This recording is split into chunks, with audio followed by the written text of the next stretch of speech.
Now you're lost in the heat of it all.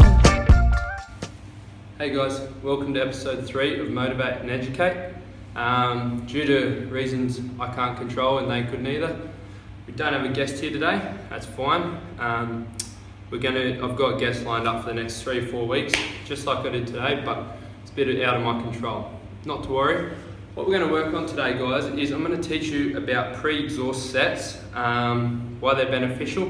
And I'm going to go down one path for guys and one path for girls. That's not saying they can't cross over, but it's more of the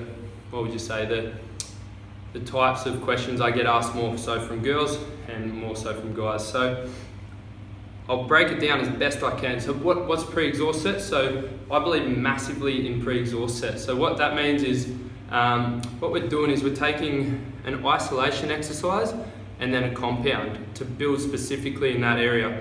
Now I'll break it down further. What that means is an isolation means more than one joint movement, whereas a compound is more than one. So again, I'll give you examples.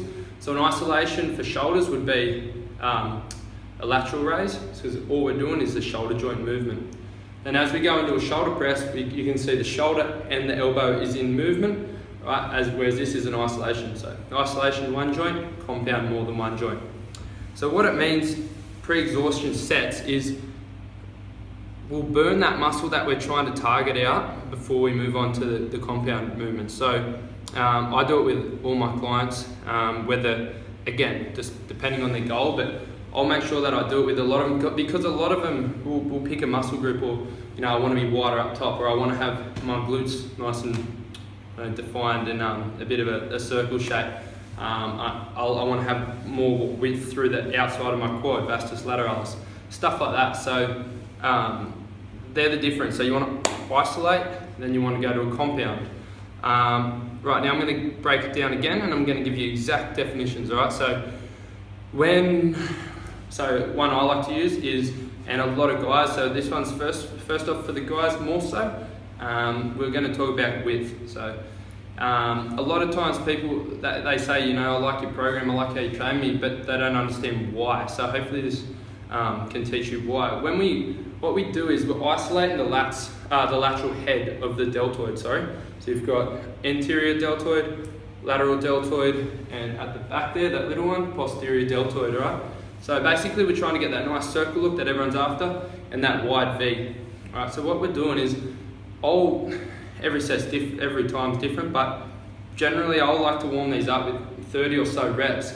No swing, no momentum, just really try to isolate the lateral head of my deltoid. Then I'll go into a big movement, say shoulder press, standing military press, any compound exercise. So the reasoning behind why I'm doing that is because we've already fatigued that lateral head so much, that's going to be taking more of the brunt when we go into the press, and that's the one that's going to be more fatigued. So that therefore you build bigger through your lateral head. You can take this for any exercise, guys. So I also do it for with my back. Now why? I guess you would ask, is because I don't play footy, or I don't want that thick look. If that's your goal, that's fine, but I'm talking personally. I like to look wide, but not too thick. I don't want to be real thick. So, if you did, you'd work more rhomboids and that, and I'd obviously get a good balance. But what I like to do is isolate my lats. So I'll do straight arm pull downs, and I'll burn them out, and then I'll superset with wide grip chin ups. Again, the pull downs, that's your isolation exercise for lats. Then when you do your chin ups, you can see more than one joint move, elbow and shoulder. All right. So there's another example. Now, again, you can cross over, guys and girls. I'm not saying you can't. That's just generally what guys want to look for. If you want to look like that and you're a girl, that's fine. Let's talk about more so ladies now. So a question I get asked a lot, massively, is how do I build a bum, glutes? It's massive. Everyone wants to learn it, or another one is quads.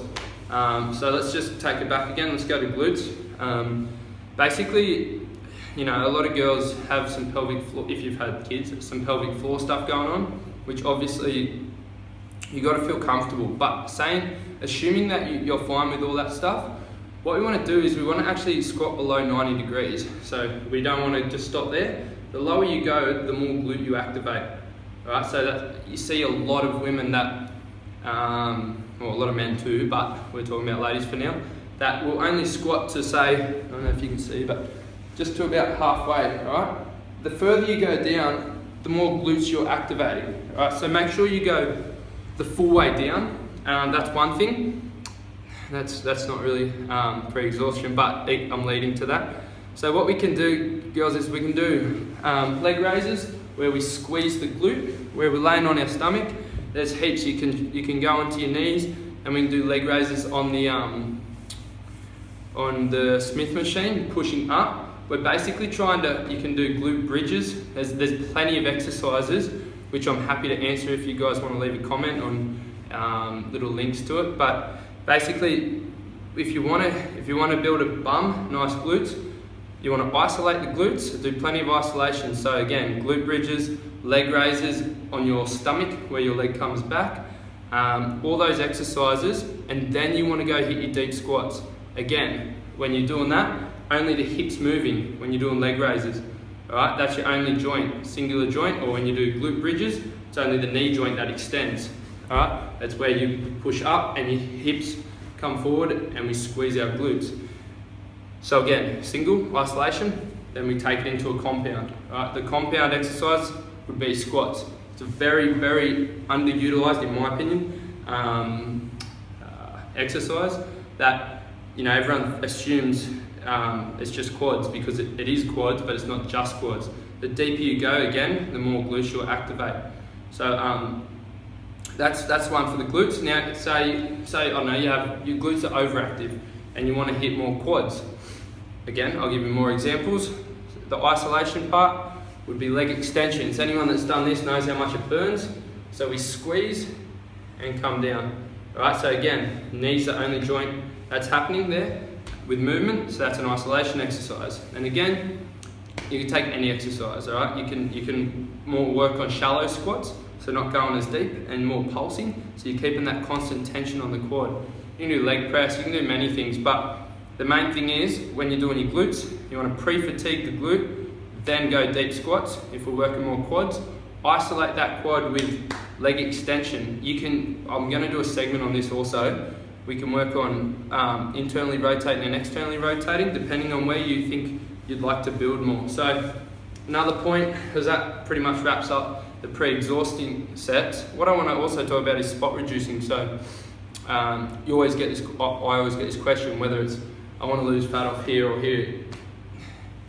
There's things you can do to help it, but don't be so worried about that. When you lose weight, you're going to lose it all over, and depending on genetics, there is certain things we can do and certain places we hold fat depending on how you train. But what you can work on is exactly what I just talked about. If you look in the mirror at yourself, it's not vain, it's called being interested in your weaknesses. Find out where you think you're suffering.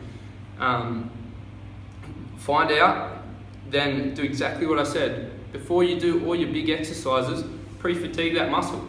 I guarantee you'll start to see that shape come through, and you'll start to develop it more.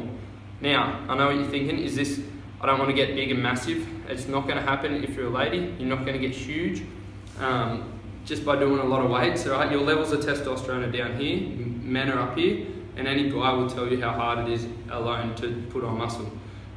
You can, if you're genetically wired a little bit different, it might be easier for you to put on muscle than others. So again, watch how your body works.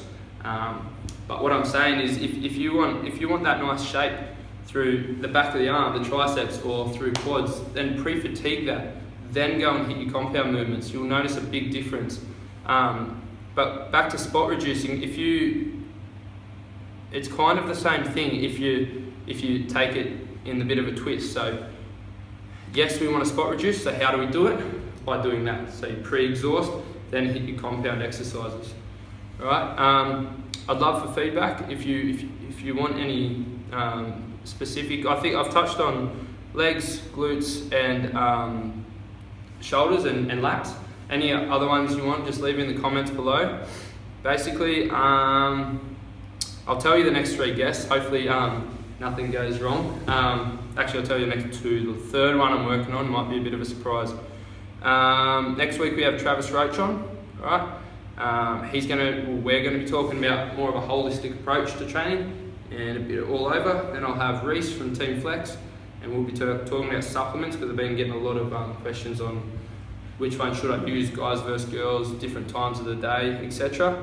The one after, I'm keeping up my sleeve, I'm going to try work on. Another thing, last thing guys, before I go, is a lot of people are getting mixed up. I've got two segments, Motivate and Educate, and I've got Training Beyond Basics, alright? This one goes for 8 to 15 minutes generally. The other one's a short one, alright? Go to YouTube and type in Tom Baker, Training Beyond Basics. Right, I'm up to 2, I'll bring them weekly as well. They're more your training exercises, alright? Anything you want me to talk about, or different training things, I can also bring you. Otherwise, I'll be bringing you what most commonly gets brought up to me. Thanks guys, cheers. Double D, big full breast on my baby.